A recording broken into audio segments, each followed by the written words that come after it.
We're going to look at the compromises that were created at the Constitutional Convention. The Constitution itself is called a bundle of compromises. You had all different interests, whether it was the northern states versus the southern states.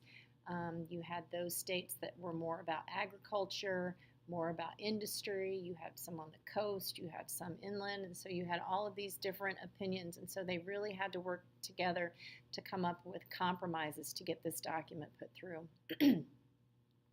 In the Constitution, what I'm looking at here, you can't see it at the top obviously, is we're in Article 1 of the Constitution about the legislative branch, and we're looking at Article 1, Section 2, which is all about the House of Representatives. And we know the House of Representatives was part of the Connecticut Compromise between the large and the small states. So Section 2 is all about the House of Representatives. That's going to be based on population. And then down there below you can see Section 3 is all about the Senate. So first we have the Connecticut Compromise, that compromise between the Virginia Plan and the New Jersey Plan.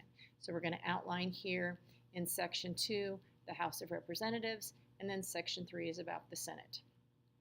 And since we are going to base it on population in the House of Representatives, we need to figure out how we're going to do that. And so Clause 3, because of the 13th Amendment and ending slavery, we're going to change this up and get rid of most of this.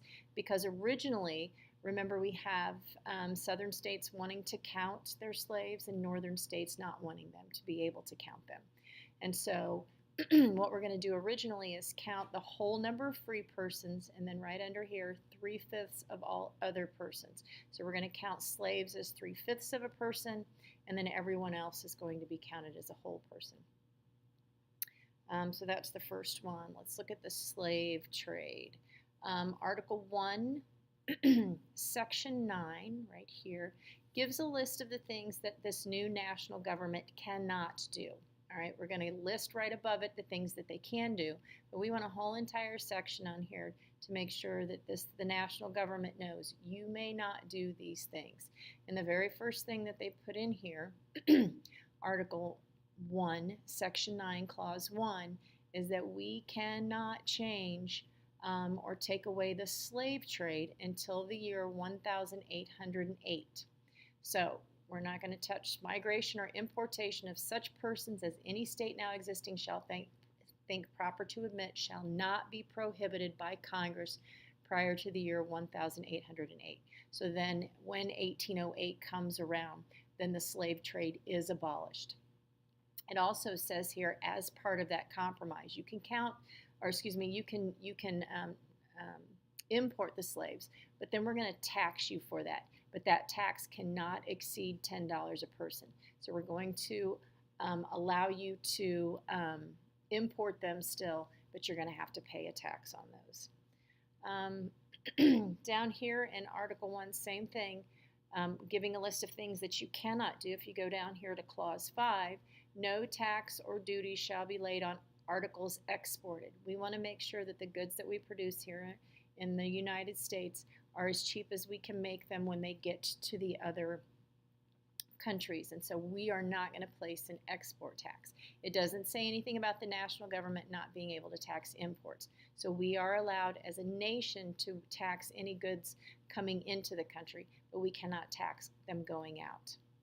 Article 1, Section 10 is a list of things that the states cannot do. So if we look at Article 1, Section 10, Clause 2, no state shall lay any imposts or duties on imports or exports. So this is where we get that, where they cannot tax imports or exports.